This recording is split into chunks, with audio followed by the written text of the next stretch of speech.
Hello and welcome to Love from the Other Side. If you are on this video, perhaps you too are in need of hope. We bring you stories from around the world of people who have shared their near-death experiences.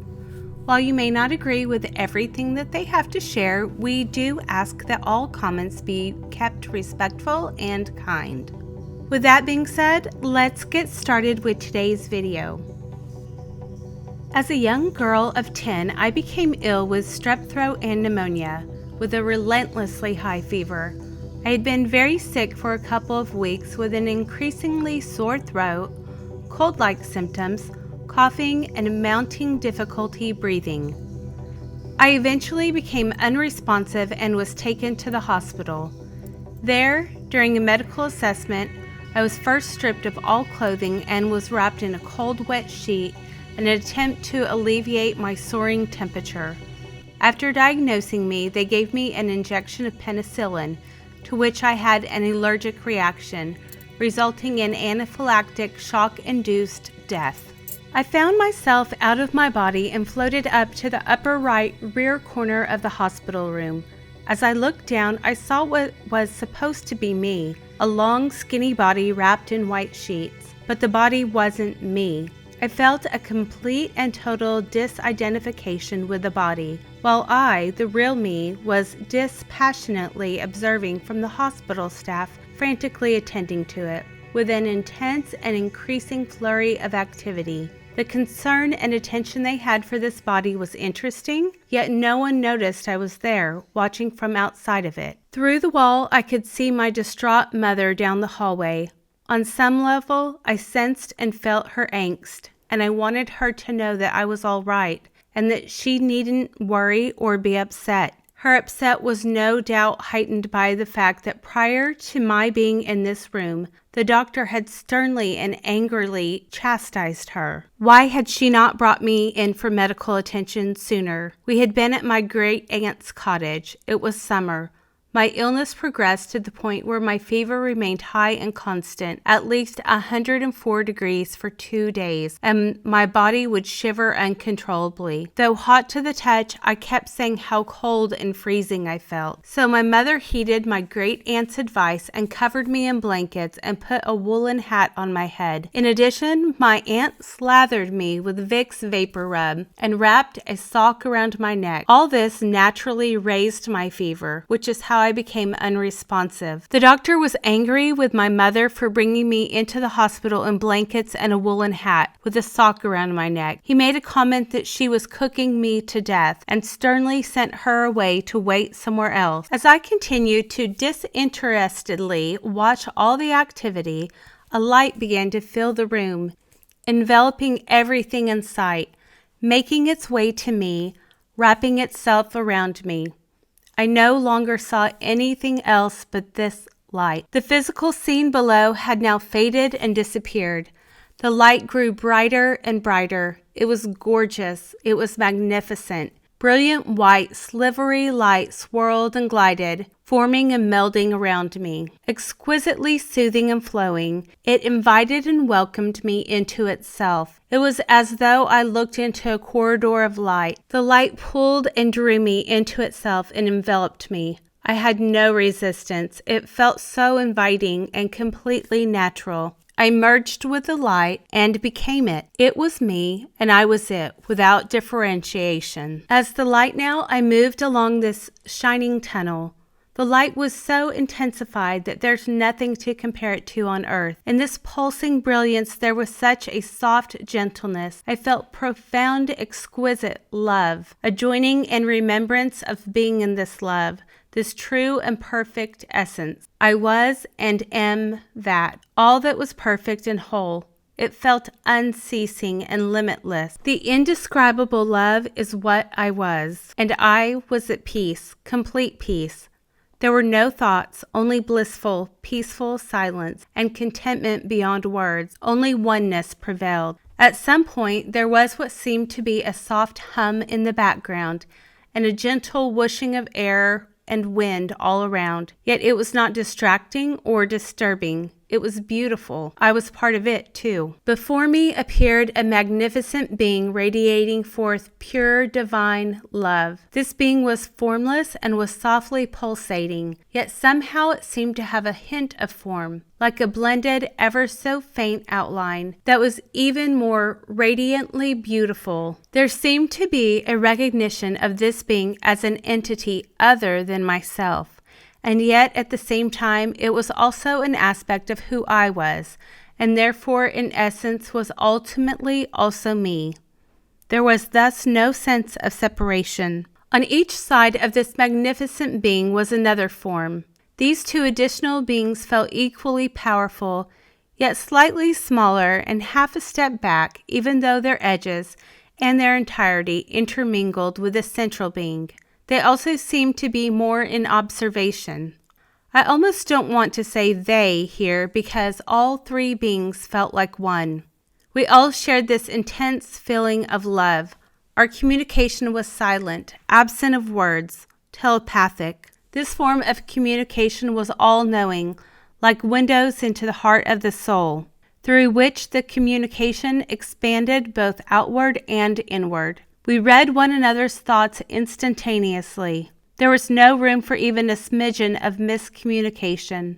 The whole picture of expression was perfect. The three beings and I expressed everything so clearly and eloquently. The thought forms flowed back and forth simultaneously all at once. We all heard one another. I had a sense that the being in the center was God, the Creator, and the thought forms of the other beings were expressed to me through this one central consciousness. All was perfect. I felt that I was at home, basking, enfolded, and cradled in the heart of the source of all love. Even though there was no sense of time or sequence, I then recall an ever so slight discomfort, a reluctance to agree to what was asked of me next. This was to consider taking a look at my life, to review it, and then decide whether to remain in this loving embrace of a divine perfection or return to my body. The idea of returning to the physical was definitely a highly unpleasant one. To say the least, I attempted to refuse entirely. Patiently and with loving understanding, I was informed that indeed I could remain and not return to the physical if that's what I chose. Yet I was gently encouraged to first take a look at my life prior to making that decision. I felt an increasingly strong sense of resistance to this, and yet in the same instant,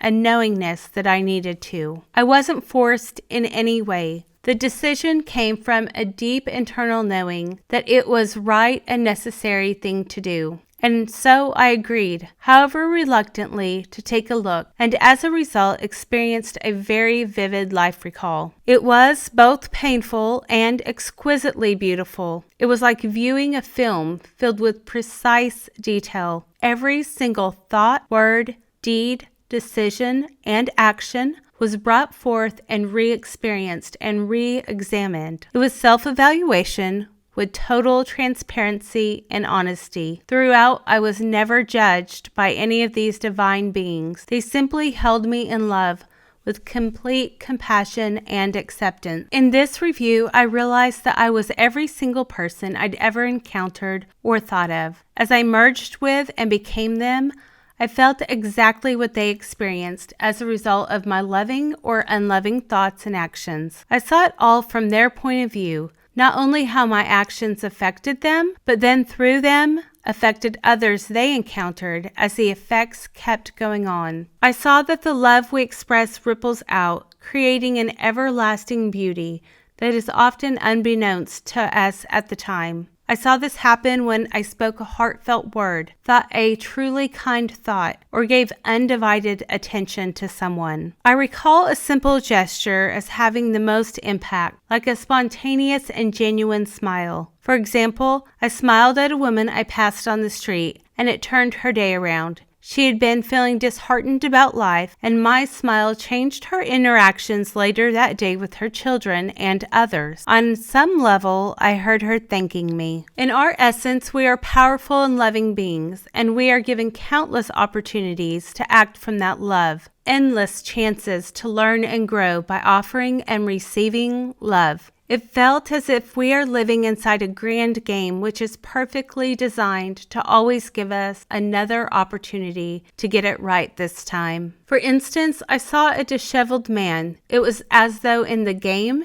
he'd been dressed in disguise to give others an opportunity to respond with kindness. But when I and others judged him, actually believed him to be disheveled, I felt his profound sadness and regret. On a higher level, I earnestly apologized to him and then immediately felt forgiveness bestowed upon me. I saw that everything we do makes a difference. The impact we have on others is profound, and all of it is registered telepathically somewhere in our minds so that we carry within ourselves the consequences for our thoughts, words, and deeds. We have a responsibility and we hold ourselves accountable for all of it. I could see that the effects we impose on others by our unlovingness became our personal hell. Hell is not a place we're banished to as punishment. Hell is a self-judgment that keeps us imprisoned. We do it to ourselves. In the end, only the love is real. The divine love we share between all of us is all that truly matters and is measured and endures. In this process of ruthless, honest self-reflection, nothing went unnoticed. Nothing was able to be hidden. Nothing. Not one single thing. In this life review, it was like going through everything with a fine-tooth comb, looking under every rock, leaving no stone unturned, seeing into each crevice with a divine light that revealed every hidden place. And through the entire process, it was all looked at and discerned through the lens of love. Love prevailed, and I remembered. In the life review, there was an interlude in which I was taken by the hand and led to another realm. It resembled Earth because there were trees, sparkling sand, and aquamarine water. There were fruit-laden trees, lush foliage, and vibrantly colored birds. Everything was alive, each flower and every glistening grain of sand. Floral fragrances filled the air. Even now, when I smell lilies, I'm transported back to that memory. It was all soft and vivid at the same time. I was not in a solid body, nor were the others. Rather, we were in these shimmering, flowing, ethereal garments. Everyone floated and glided, just inches above the ground. We could pass right through one another, and when we did, we felt a ripple of heightened intensity above our already sustained joy. As I glided slowly along, my hand would pass through the flowers and melt with and become them, and there would be that same ripple of joy. As I passed another, our thoughts communicated instantly. We had a sense of seeing into and becoming each other. We knew we were all one another. I felt an ecstatic joy that never stopped. It would build and intensify, ebb and flow, yet it never stopped. I want to use the word orgasmic, but it's not the same in the sense we experience it here on earth. It was simple. It was love. Completely pure and unceasing love. I was nearing more readiness to agree to return to the body, but I was still reluctant and leaning towards saying no. Then I was asked, still without words, would I look at a few more things, and I agreed. I was then given glimpses of the life still ahead of me to be lived. Those included the seeming challenges I would face, along with all the precious beauty that was inherent within them. I was shown the children I would birth into the world. I felt my love for them and theirs for me, along with the love between me and many others yet to come into my life. I saw how my mother would be devastated if I died, never forgiving herself, thinking that she was responsible for my death. One of the beings I met there, who felt like my older brother, told me how my mother would be very, very sad. My mother had not yet informed me that she had given birth to a stillborn boy before me. After that, I was shown of life ahead. I was informed that if I chose to return, I would temporarily forget it all and that it would gradually come back to me in the living of my life. Everything I was shown in the past review and the future preview was vibrant and vivid, with intensely amplified feelings. I felt reassured that all would be well. More than that, all would be and is perfect. Toward the end of the life review and future glimpses, there was an event that seemed like a finale of sorts, one last gift to be shared and shown to me. It was as though I walked into an enormous open ethereal space not on earth. In this place, absolutely everyone I had ever encountered, including even people I had just passed on the street, literally everyone, was there before me. It was a vast sea of people, and I was awestruck. As I looked around, there were faces of people who had been more prominent in my life. Family, close friends, ancestors. These were more in the forefront, but also present were those I had interacted with in passing on the street, in a park, everywhere I ever went in my life. Once I got over the initial amazement of what felt like a grand surprise, I looked over the sea of faces, and the message that came out from all of them together was, "Welcome home. Welcome. We've been waiting for you." My God, the profoundness of this brings tears to my eyes, tears of overwhelming gratitude and joy. This experience forever instilled in me a deep knowing sense that no one is or will be left behind. We wait for one another. We wait for everyone. We wait for however long it takes to walk one another back home. It's as though we play an unconditional loving witness to one another's lives. There was so much love infused, and that is indescribable, and it brings me to my knees in remembrance. It was like a reunion. We then went on to excitedly reminisce in a way, in a mind-to-mind communication. Oh yes, I remember when I said that to you. I remember when I did or thought that. You said this or that to me. It is as if the divine in us is always supporting one another towards our eventual union with our Creator.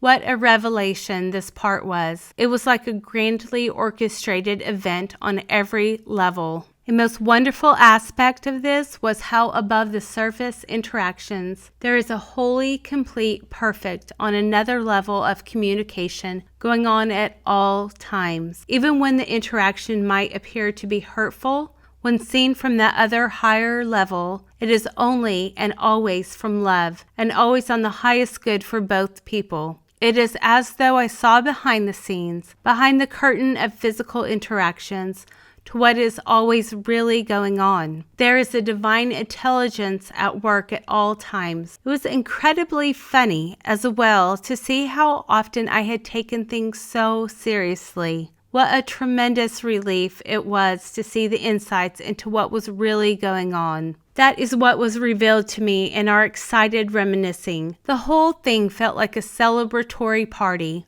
Once this reunion felt complete and I understood what I was meant to fulfill going forward, I then chose to return to the physical. I felt I had been given a great assignment of responsibility, and I vowed to fulfill it. It was not one big important task. Rather, it was an inherent in all that I had experienced, to be truly kind and express love at all times.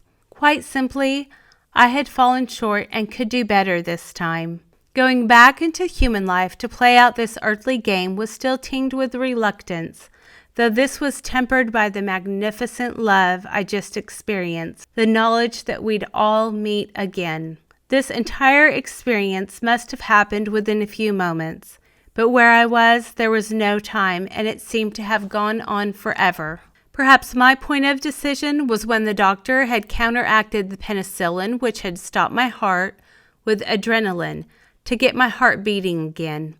In my experience, though, as soon as I said yes to the choice to return, I had a sensation of falling backwards into the light, like it all happened in reverse, but faster now, as if I was being pulled, sucked back through it all, falling backwards. After this falling sensation began, I asked one last question. Will I, and when will I, have the opportunity to return to the love and the light of this my home, and remain? The answer was resounding, yes, yes, my child. And as to when, I heard as I continued to fall backwards, yes in, when bring. Then I heard numbers. It was either 1,000, 10,000, 100,000, or all of those. Whether these referred to years, days, people, situations, lifetimes, or something else, I don't know, and perhaps I don't need to know. I couldn't hear clearly, and I don't fully remember the details. I was falling backwards so fast that the communication became fainter. I heard the voice still telepathically speaking, and I was straining to hear and gather it all. And then I was back in the body. I felt I understood it all. There was so much information, but it was all inside me. The experience about love and unconditional love that transcends words. A love so magnificent and perfect.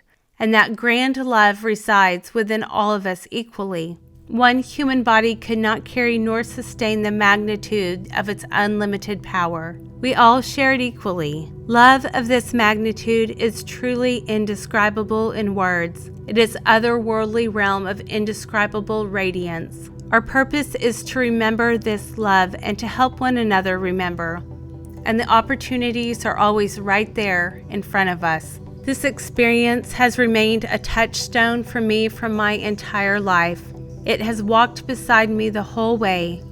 In particular, it has given me a sense of the preciousness of every interaction and the opportunity for the divine love to pass between us in the smallest of exchanges. Since this experience, I've become more intuitive and knowing.